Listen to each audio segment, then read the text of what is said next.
अज्ञानतिमिरान्धस्य ज्ञानाञ्जनशलाकयः चक्षुरुन्मीलितं येन तस्मै श्रीगुरुवे नमः। हरे कृष्णा। आज गीता श्रृंखला के सत्र क्रमांक 102 में आप सभी भक्तों का हार्दिक स्वागत है।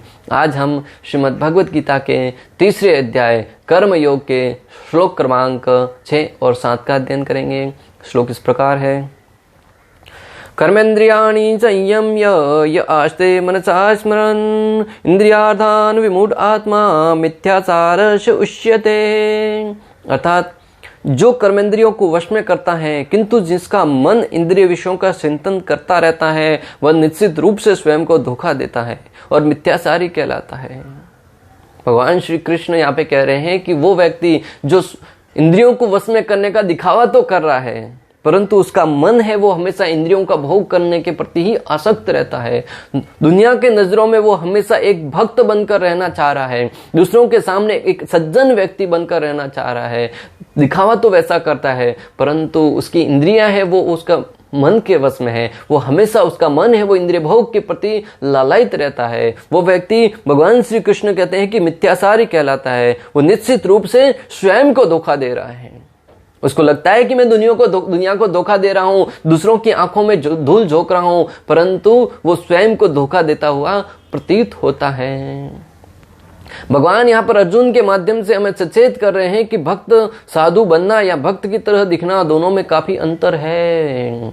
भगवान श्री कृष्ण अर्जुन के माध्यम से सचेत कर रहे हैं कि भक्त की तरह दिखना और भक्त बनना दोनों में बहुत अंतर है। अर्जुन को क्यों सुना रहे हैं? क्योंकि अर्जुन है वो सन्यासियों की भांति बातें कर रहा था। मैं इस युद्ध को छोड़कर चला जाऊंगा, सन्यास ले लूंगा, भिक्षा मांगकर जीवन निर्वाहन कर लूंगा, परंतु युद्ध नहीं करूंगा।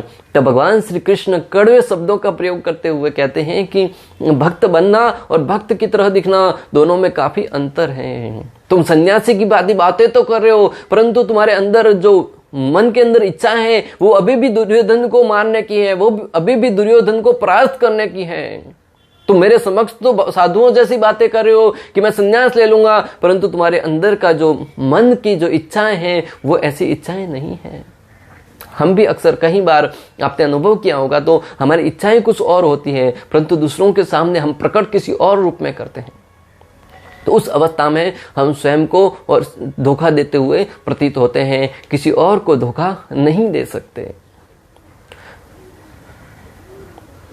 अर्जुन यहाँ पर संन्यास लेने की बात तो कर रहे हैं लेकिन मन में कहीं न कहीं दुर्योधन के प्रति द्वेष था। उसी प्रकार हम भी कभी कभी भक्त बनने का दिखावा तो करते हैं पर मन में इच्छाएं कुछ और होती हैं।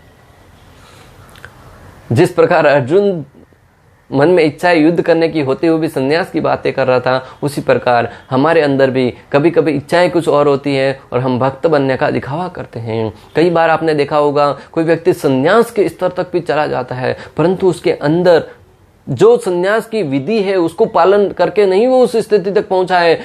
किसी कारणवश वो संन्यास तो ले लेता है परंतु उसके अंदर है वो भोग करने की इच्छा हमेशा बनी रहती है। भक्तों, वो दुनिया को धोखा देना चाह रहा है। मैं अभी कुछ समय पहले एक व्यक्ति की कहानी सुना, एक व्यक्ति का जो सत्य था, साक्षात्कार था, उसके बारे में सुना कि एक व्यक्ति था, बड़ा गायक कलाकार था, गाने गाता था, अनेक प्रकार के नाटकों में भाग लेता था, परंतु उसका दूसरे किसी पूरे वो व्यभिचारी व्यक्ति था, दूसरे स्त्रियों के साथ अपने संबंध रखता था। इस कारण उसकी पत्नी आए दिन उससे झगड़ा करती थी। वो अपने परिवार से तंग आकर उसने संन्यास ले लिया। संन्यास लेने के उपरांत भी वो व्यक्ति के अंदर संन्यास तो ले लिया, किस लिए लिया? घर से भागकर, घर की समस्याओं से भागकर, परंतु उसके अंदर की इंद्रिय भोग की इच्छा है वो अभी समाप्त नहीं हुई है। वो वहां पर जाकर बड़ी गाड़ियों में घूमता है, वहां पे जो पद प्रतिष्ठा मिली है उसका उपयोग वो भक्ति कार्यों में नहीं लगा रहा है। वो व्यक्ति दूसरों का भोग करने में, शोषण करने में अभी भी लगा हुआ है। ये सत्य घटना मैंने अभी कुछ समय पहले सुनी। भक्तों, इस घटना का कहने का तात्पर्य, मेरा उद्देश्य ये नहीं है कि मैं किसी को नीचा दिखा रहा हूं। मैं आपको भगवान की जो वाणी है उसको सत्य सिद्ध करता हुआ मैं आपको बता रहा हूं कि किस प्रकार व्यक्ति संन्यास किस उद्देश्य से लेता है। उसके उपरांत उसकी मन की बुद्धि है वो भगवान की सेवा में लगने की बजाय इंद्रिय भोग में लगी रहती है। तो वो उस अवस्था में उसको लगता है कि मैं संसार की आंखों में धूल झोंकते हुए अपना इंद्रिय भोग कर रहा हूं, परंतु भगवान यहां पर सचेत कर रहे हैं कि वो व्यक्ति स्वयं को धोखा दे रहा है, स्वयं के साथ आत्मघात कर रहा है। ऐसे अनेक मिथ्याचारी व्यक्ति होते हैं जो कृष्ण भावना में कार्य तो नहीं करते किंतु ध्यान का दिखावा करते हैं, जबकि वास्तव में वे मन में इंद्रिय भोग का चिंतन करते रहते हैं। धूर्त लोग अपने अबोध शिष्यों को बहकाने के लिए शुष्क दर्शन के विषय में भी व्याख्यान दे सकते हैं, किंतु इस श्लोक के अनुसार वे सबसे बड़े धूर्त हैं। भगवान श्रील प्रभुपाद तात्पर्य में लिखते हैं कि जो धूर्त लोग हैं वो अबोध जनता को बहकाने के लिए शुष्क दर्शन के अनुसार अनेक प्रकार के सिद्धांत बताते हैं, जो आज के जो व्यक्ति हैं अपने इंद्रिय भोग को करते हुए भक्ति कार्य कर सके, ऐसे अनेक प्रकार के दर्शन देते हैं। जैसे कोई व्यक्ति कहता है कि इंद्रिय भोग करते हुए आप इंद्रिय भोग को पूर्ण रूप से संतुष्ट कीजिए, आप जो इंद्रियों का भोग है उसको करिए, भले उधार लाकर घी पीजिए, परंतु इंद्रिय भोग करिए, और इंद्रिय भोग करने की अवस्था में आप एक दिन परम आत्म तुष्टि को प्राप्त करेंगे। आचार्य गण उदाहरण देते हैं कि घी के ईंधन के अंदर अगर कोई अग्नि जल रही है, उसके अंदर ईंधन डालने से, घी डालने से अग्नि और प्रज्वलित होगी, क्या अग्नि शांत होगी? कभी आपने देखा होगा कि कोई अग्नि बड़ी मात्रा में जल रही है, उसके ऊपर बड़ी मात्रा में ईंधन डाल दो, कुछ समय के लिए लगेगा कि अग्नि शांत हो गई है, परंतु कुछ ही समय के उपरांत वो और तेजी से भभकती हुई और प्रतीत होगी भक्तों। उसी प्रकार जो व्यक्ति के अंदर इंद्रिय भोग की इच्छा है, उसको आप और अगर इंद्रिय भोग करने में लगाएंगे, भगवत सेवा में लगाने की बजाय वो व्यक्ति कहते हैं कि इंद्रिय भोग में लगाइए, और इंद्रिय भोग में लगाने के उपरांत क्या आपको आशा है, उम्मीद है कि वो आपकी जो इच्छाएं हैं वो शांत होगी? कतई नहीं हो सकती। वो स्वयं का शुष्क दर्शन देते हैं, और जो अबोध जनता है, जो अज्ञानी है, वो व्यक्ति उसकी तरफ स्वाभाविक झुकाव हो जाता है उसका। इसलिए व्यक्ति को सचेत होकर साधु शास्त्र और गुरु साधु शास्त्र के आधार पर, प्रमाण के आधार पर व्यक्ति को चाहिए कि वो अपने जीवन को मार्ग का प्रशस्त करें। शास्त्रों को पढ़ना बहुत आवश्यक है भक्तों। मैंने अभी छोटे से जीवन में बहुत अनुभव किया है कि व्यक्ति भले बड़ा सा बड़ा ज्ञानी क्यों ना हो, बड़े से बड़े धनवान व्यक्ति क्यों ना हो, परंतु अगर उसने शास्त्रों का दर्शन नहीं किया है, शास्त्रों का पठन नहीं किया है, भगवत कथाओं को नहीं सुना है, तो अगर वो कहीं से ऐसे अंधाधुंधीकरण की बातें सुन लेगा, कहीं से अपने फायदे की बात सुन लेगा, वो तुरंत उसकी तरफ मुड़ जाएगा। उसके पास विवेक है, परंतु उस अवस्था में उसका विवेक हर लिया जाता है। विवेक किस अवस्था में है? उसके पास भौतिक जीवन का ज्ञान है, परंतु शास्त्रों का ज्ञान नहीं है। और जिस व्यक्ति के पास शास्त्रों का ज्ञान नहीं है, वो आंखों की रोशनी से देखता हुआ भी अंधा माना गया है, कि वो व्यक्ति देख तो रहा है, परंतु वो उसकी अज्ञानता के कारण वो सही दर्शन को नहीं समझ पाता है। इसलिए व्यक्ति को चाहिए कि शास्त्रों का अध्ययन करें। भगवत गीता रूपी जो ग्रंथ है, भगवान श्री कृष्ण ने इस ज्ञान को हमें प्रदान किया है, ताकि इस ज्ञान के आधार पर हम अपने जीवन में सफलता प्राप्त कर सके, अपने जीवन का मार्ग प्रशस्त कर सके। भगवान यहां पर कह रहे हैं कि मिथ्याचारी बनने से अच्छा है कि आप अपना कर्म करें। भगवान श्री कृष्ण यहाँ पे बताना चाह रहे हैं कि आप मिथ्याचारी बनने के बजाय आपको चाहिए कि आप अपना कर्म में लगे रहे, अपना कर्म करिएगा। जब व्यक्ति कर्म में लगा रहता है ना, तब व्यक्ति भले वो एक तरीके से देखा जाए तो वो समाज की नजरों में अच्छा कार्य नहीं कर रहा है, भले वो परिवार का भरण पोषण कर रहा है, अपने परिवार का अच्छे से भरण पोषण कर रहा है, परंतु मिथ्याचारी बनने से अच्छा है कि आप अपने परिवार का भरण पोषण कीजिए और अपने कर्म कार्य में लगे रहिए। अर्जुन को वही तो कर रहा था, भगवान के सामने जो नहीं था वो होना चाह रहा था। इसलिए भगवान अर्जुन के माध्यम से हमें बताना चाह रहे हैं कि मिथ्याचारी बनने से तो अच्छा है कि अपने कर्म कीजिए। इंद्रिय सुख के लिए किसी भी आश्रम में रहकर कर्म किया जा सकता है, किंतु यदि उस विशिष्ट पद का उपयोग विधि विधानों के पालन में किया जाए तो व्यक्ति की क्रमशः आत्मशुद्धि हो सकती है। इंद्रिय सुख के लिए किसी भी आश्रम में रहकर कर्म किया जा सकता है, किंतु यदि उस विशिष्ट पद का उपयोग विधि विधानों के पालन में किया जाए तो व्यक्ति की क्रमशः आत्मशुद्धि हो सकती है। आत्मशुद्धि के मार्ग क्या है? अनेक प्रकार से व्यक्ति आत्मशुद्धि करता है ना, तब भी व्यक्ति जीवन में शांत और सुशील गुणों को प्राप्त कर सकता है।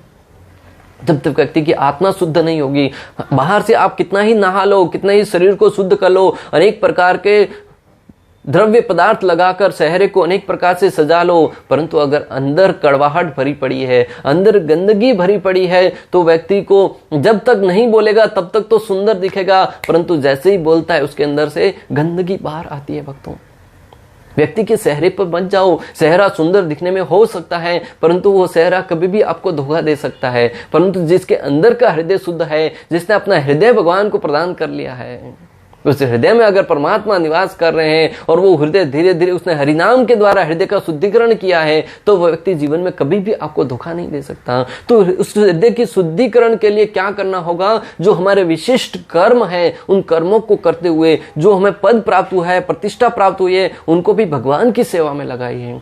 जब व्यक्ति इस विधि से, भगवत सेवा की विधि से, भगवत भक्तों की सेवा की विधि से जब स्वयं की आत्मशुद्धि करता है, तो उस अवस्था में वो व्यक्ति कृष्ण भावनामृत को अंगीकार कर सकता है, कृष्ण भावनामृत को प्राप्त कर सकता है। भगवान श्री कृष्ण स्वयं कहते हैं, तेसाम सतत युक्तानाम भजताम प्रीति पूर्वकम ददामि बुद्धि योगम तम ये न माम उपयांति थे। जो व्यक्ति प्रेम पूर्वक मेरे नाम का भजन करता है, प्रेम पूर्वक मेरे नाम का यशोगान करता है, मैं उसे बुद्धि प्रदान करता हूँ, और उस बुद्धि के द्वारा वो सही और गलत का निर्णय करके अपने जीवन में सही फैसले ले सकता है।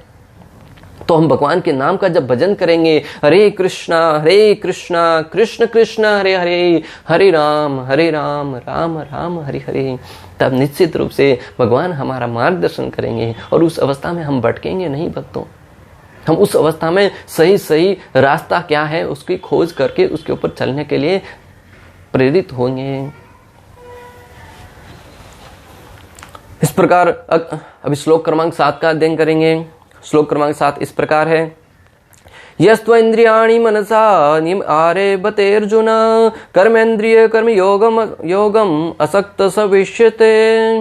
अर्थात दूसरी ओर यदि कोई निष्ठावान व्यक्ति अपने मन के द्वारा कर्मेंद्रियों को वश में करने का प्रयत्न करता है और बिना किसी आसक्ति के कर्म योग कृष्ण भावनामृत में प्रारंभ करता है, तो वह अति उत्कृष्ट है। भगवान ये श्लोक क्रमांक 6 और 7 है, वो एक ही ज्ञान प्रदान कर रहे हैं, इसलिए हमने इन दोनों को साथ में लिया है। भगवान श्री कृष्ण यहाँ पे भी कह रहे हैं कि यदि कोई निष्ठावान व्यक्ति अपने मन के द्वारा कर्मेंद्रियों को वश में करने का प्रयत्न करता है, अपने मन के द्वारा, व्यक्ति का मन है वही हमेशा दूसरों अपनी इंद्रियों को आदेश देता है। सबसे पहले मन में इच्छा होती है कि उस वस्तु को मैं भोजन के रूप में स्वीकार करूं, फिर व्यक्ति के पांव है वो उसकी तरफ निर्देश देते हुए उसकी तरफ चल के जाते हैं, हाथ उस वस्तु को उठाते हैं, मुख में डालते हैं, मुख के माध्यम से पेट के अंदर प्रवेश करता है। परंतु सर्वप्रथम इच्छा कहाँ पे जागृत हुई? मन के अंदर। अगर कोई व्यक्ति, भगवान कह रहे कि मन के द्वारा इंद्रियों को वश में करने का प्रयास करता है और बिना किसी आसक्ति के कर्म योग प्रारंभ करता है, तो वह अति उत्कृष्ट है। बिना किसी आसक्ति के कर्म योग प्रारंभ करता है तो वह अति उत्कृष्ट है। भगवान यहां पर कह रहे हैं कि अगर कोई कृष्ण भावनामृत में रहकर निकृष्ट भाव से कर्म करता है तो वह उत्कृष्ट है। भगवान एक तरीके से देखा जाए तो ये बताना चाह रहे हैं कि अगर कोई व्यक्ति कृष्ण भावनामृत में रहकर कर्म करता है तो वह व्यक्ति का कार्य वो सर्वश्रेष्ठ है। मैं यहाँ पे बार बार कृष्ण भावनामृत का नाम क्यों दे रहा हूँ? आचार्यगण बार बार कृष्ण भावनामृत का क्यों हमें जोर दे रहे हैं? कृष्ण भावनामृत का अर्थ ही है कि हमारी भावना कृष्ण को प्रसन्न करने के लिए होनी चाहिए। जब भावना इंद्रिय तुष्टि की आ जाएगी तब तुम्हारे अधोगति का कारण बनेगा। परंतु जब तुम्हारी इच्छा कृष्ण को प्रसन्न करने की है, भोजन कर रहे हैं, कृष्ण का प्रसाद रूप में स्वीकार करें, हर एक कार्य कीजिएगा, परंतु हमारा ध्येय उद्देश्य एक ही होना चाहिए कि उस कार्य से कृष्ण प्रसन्न होने चाहिए। उस अवस्था में वो आपका हर एक कार्य, भले वो परिवार में रह के कर रहे हो, वो फिर भी कृष्ण भावना में मृत में कार्य बन जाएगा। प्रमुखतः स्वार्थ गति तो विष्णु के पास जाना है। प्रमुख संपूर्ण वर्णाश्रम धर्म का उद्देश्य इसी जीवन लक्ष्य की प्राप्ति है। एक जीव का सबसे बड़ा स्वार्थ क्या है कि भगवान श्री विष्णु की शरण में जाना। ये न केन प्रकारेण, आप किसी भी तरीके से जाइए, भले देवी देवताओं की पूजा करते हुए जाइए या किसी भी वर्ण या आश्रम में रहते हुए आगे भक्ति कार्य में प्रगति कीजिए, परंतु जीवन का लक्ष्य एक ही होना चाहिए कि श्री विष्णु की शरणों को प्राप्त करना। आपको पूर्ण रूप से शांति वहीं जाकर प्राप्त हो सकती है। आज व्यक्ति शांति प्राप्त करने के लिए अनेक प्रकार के भूखंडों में जाकर अनेक प्रकार के शांत स्थानों पर जाकर वहां पर रुकता है, वहां पर जाकर आराम करता है, विश्राम करना चाहता है, हॉलीडे पे जाना चाहता है, छुट्टियां लेकर कुल्लू मनाली जाना चाहता है। किस लिए? शांति प्राप्त हो सके। परंतु वास्तविक शांति कहां प्राप्त होगी? वहां पे आप गए, 7 दिन के लिए रुके रहे, परंतु वापिस 8वें दिन तो आकर वापिस आपको उस कार्य में लगना पड़ेगा। अगर आप पूर्ण और वास्तविक शांति प्राप्त करना चाहते हैं तो श्री गोविंद की शरण में जाना होगा। जब व्यक्ति की अंतिम गति भगवान श्री विष्णु की शरणों में चला जाएगा ना, तब उसे परम शांति की अनुभूति होगी। उसे किसी भी वस्तु की आवश्यकता नहीं होगी, किसी वस्तु की आकांक्षा नहीं होगी, पूर्ण प्रसन्न होगा। और इसका ज्वलंत उदाहरण दृष्टांत क्या है भक्तों? प्रमाण यह है कि आज आप देखिए कि व्यक्ति जब मंदिर में जाकर भगवान की सेवा में लगता है, भगवान की सेवा में लगने के बाद व्यक्ति का मन है वो किस प्रकार शांत हो जाता है। आप देखिए कोई व्यक्ति भक्ति कार्य में लग गया है, वो भक्त है, वो इतना शांत होता है। बस मैंने इसके ज्वलंत उदाहरण देखे हैं भक्तों। बड़े से बड़े डॉक्टर हैं, बड़े बड़े हॉस्पिटल में जाकर बड़े बड़े ऑपरेशन करते हैं, परंतु वो भक्ति कार्य में लगे हैं ना। अभी 2 दिन पहले की घटना है भक्तों। वो व्यक्ति अगर वो चाहता है तो हमने जब फोन किया तो वो बड़े हॉस्पिटल में बुलाकर अपनी मनमानी फीस ले सकता था, परंतु उन्होंने कहा कि आप एक भक्त हैं तो आप चाहिए कि आप आकर मंदिर में मुझसे मिलिए, मैं आपको परामर्श वही दूंगा, सलाह वही दूंगा, परंतु बिना किसी शुल्क के निःशुल्क आपको परामर्श दूंगा। अगर वही व्यक्ति भक्ति कार्य में नहीं लगा होता तो उसका जीवन का उद्देश्य एक ही होता, ये न के न प्रकार न व्यक्ति से धन अर्जित करना। भले व्यक्ति सामने वाले के पास धन है नहीं है कि फिर भी वो कर्जा लाकर भी दे, लेकिन धन तो चाहिए। आप देखेंगे कोई व्यक्ति गरीब होता है परंतु इस अवस्था में कभी कभी बीमार गिर जाता है, मृत्यु के शैया पर लेटा हुआ है। जब हॉस्पिटल में लेके जाते हैं तो उनसे कहते हैं कि अभी भी ये जिंदा है। बहुत बार ऐसे केस आते हैं, व्यक्ति मर गया है फिर भी उसको जिंदा रखकर अनेक प्रकार की दवाइयां देने का प्रयास करते हैं और लाखों करोड़ों का बिल उसके हाथ में थमा देते हैं। एक तो परिवार से व्यक्ति चला गया और दूसरा उसके ऊपर धन था, वो भी चारा का चारा ले लिया। उनको जरा भी दया नहीं आती। वो कसाई से बढ़कर कैसे हो सकते हैं? बड़े निर्दयी होते हैं। किसी व्यक्ति गरीब हो अमीर हो, किसी को भी लूटने के लिए हमेशा उतारू होते हैं। परंतु जब व्यक्ति भक्ति कार्य में लगता है तब उसको दया आना स्वाभाविक है। इसलिए मैं आपको जो बताना चाह रहा था कि जब व्यक्ति भक्ति कार्य में आता है ना तो उसकी गति है वो विष्णु की सेवा करना हो जाता है। मैं आपको दृष्टांत इसलिए दे रहा था कि जब इस भौतिक जगत का साधारण व्यक्ति भक्ति कार्य में लगता है तब उसके सोचने समझने की, दूसरों को देखने का नजरिया परिवर्तित हो जाता है। तो जब व्यक्ति पूर्ण रूप से श्री विष्णु की शरण में जाएगा उसकी गति क्या होगी आप अंदाजा लगा सकते हैं। एक गृहस्थ भी कृष्ण भावनामृत में नियमित सेवा करके इस लक्ष्य तक पहुंच सकता है। श्रील प्रभुपाद लिखते हैं कि एक गृहस्थ व्यक्ति भी कृष्ण भावनामृत में कार्य करते हुए, अपनी सेवा देते हुए इस सर्वोच्च गति को प्राप्त कर सकता है। कृष्ण भक्ति को करते हुए उसके लिए संन्यास आश्रम की आवश्यकता नहीं है। वो बहुत अपने परिवार में रहकर भी सर्वोच्च पद को प्राप्त हो सकता है। आप कहेंगे प्रमाण क्या है? भगवान को ठीक ठीक जानने वाले 12 महाजनों में से ऐसे अनेक भक्त हैं जो गृहस्थ परिवार में रहे थे। तो आइए देखते हैं वो 12 महाजन कौन हैं। शिव जी है, ब्रह्मा जी है, शिव जी है, ब्रह्मा जी है, सतोष कुमार है, कपिल मुनि है, मनु महाराज है, प्रहलाद महाराज है, जनक महाराज है, भीष्म पितामह है, बलि महाराज है, सुखदेव गोस्वामी है, यमदेव है। इनमें से अब देखिए कि मनु महाराज है वो सबसे बड़े गृहस्थ व्यक्ति थे। उनका परिवार है, हम सब मनु महाराज की संतान है। इतना बड़ा परिवार होते हुए भी वो भगवान के महान भक्त हुए। प्रहलाद महाराज को ले लीजिए, इतने बड़े राजा होते हुए भी वो भगवान की भक्ति करते रहे। ध्रुव महाराज को ले लीजिए, 37,000 वर्ष तक उन्होंने यहाँ पर राज किया परंतु भगवान के भक्तों में सर्वश्रेष्ठ शिरोमणि बने रहे। जनक महाराज को ले लीजिए, इतने बड़े ऐश्वर्यशाली थे, इतने बड़े राजा थे, फिर भी उनका नाम जब 12 महाजनों में लिया जाता तो उनका नाम अग्रणी लिया जाता है। बलि महाराज को ले लीजिए, इतने बड़े राजा थे, फिर वो भी गृहस्थ थे, फिर भी वो भगवान को जानने वालों में से थे। भीष्म पितामह को ले लीजिए, भीष्म पितामह राज शासन को कार्य करते हुए उनकी चेतनाएं वो हमेशा भगवान में लगी रहती थी। उनका भी नाम 12 महाजनों में लिया रहता था। यमराज को ले लीजिए, यमदेव है वो इस संसार को हर एक व्यक्ति को दंड देने का कार्य करते हैं, बड़े से बड़ा शासन चला रहे हैं। एक जगत में एक छोटा सा जेल चलाना हो, उस व्यक्ति को भी जेलर को बड़े दुख आते हैं, बड़े संकट आते हैं, परंतु यमराज संपूर्ण विश्व के हर एक व्यक्ति को दंड देने का कार्य वो संभालते हैं। फिर भी भक्ति कार्य में इतने शिरोमणि हैं कि उनका नाम 12 महाजनों में लिया जाता है। शिव जी है, भगवान भोलेनाथ है, हमेशा तपस्या में लीन रहते हैं, वो भी गृहस्थ परिवार में है, उनके भी बेटे हैं, गणेश जी है, कार्तिकेय है, फिर भी वो भी जब महाजनों में नाम आता है तो भगवान भोलेनाथ का नाम सबसे अग्रणी लिया जाता है। सतोष कुमार है, कपिल मुनि है, ब्रह्मा जी है, हम सब ब्रह्मा जी की संतान हैं, परंतु ब्रह्मा जी इतने महान पारिवारिक होते हुए भी भगवान के भक्तों में उनका अग्रहण लिया जाता है। इन सारे के सारे 12 महाजनों का नाम बताने का उद्देश्य एकमात्र यह है कि हम परिवार में रहकर भी भक्ति कर सकते हैं। कोई व्यक्ति ये कहकर बहाना बनाकर भक्ति से दूर नहीं जा सकता कि हम तो परिवार वाले हैं, हमारे पास समय कहाँ है भक्ति करने के लिए। अगर व्यक्ति चाहे तो हम उनकी तरह तो नहीं, परंतु हमारे स्तर पर तो भक्ति कर सकते हैं। दिन में कम से कम 10 मिनट, 20 मिनट, आधा घंटा, 1 घंटा, 2 घंटा समय निकालकर भगवान को दे सकते हैं। बाकी के 24 घंटे में से 22 घंटे तो हमारे हैं। भले 100 काम करो, कुछ भी करो, परिवार के साथ नियोजन करो, परंतु आधा घंटा, 1 घंटा तो आप भगवान के लिए दे सकते हैं।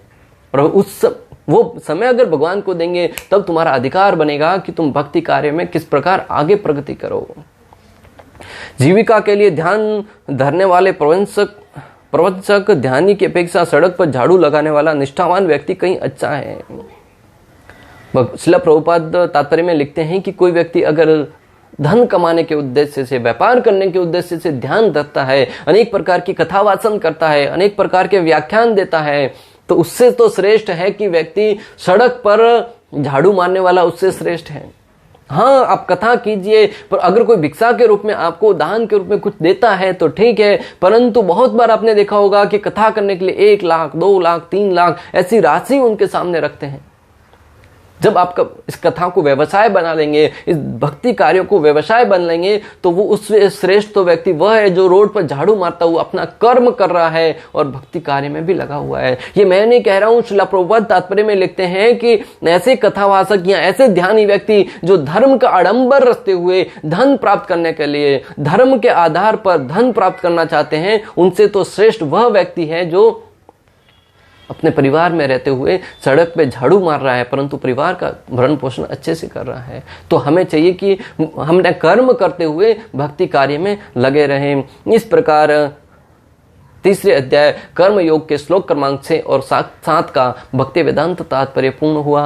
अंत तक हमारे साथ बने रहने के लिए आप सभी का हृदयपूर्वक, प्रेम पूर्वक बहुत बहुत धन्यवाद। श्रील प्रभुपाद की जय। श्री श्री राधा गोपीनाथ भगवान की जय। श्रीमद् भगवद गीता की जय। हरे कृष्णा कृष्ण कृष्ण हरे हरे, हरे राम राम राम हरे हरे।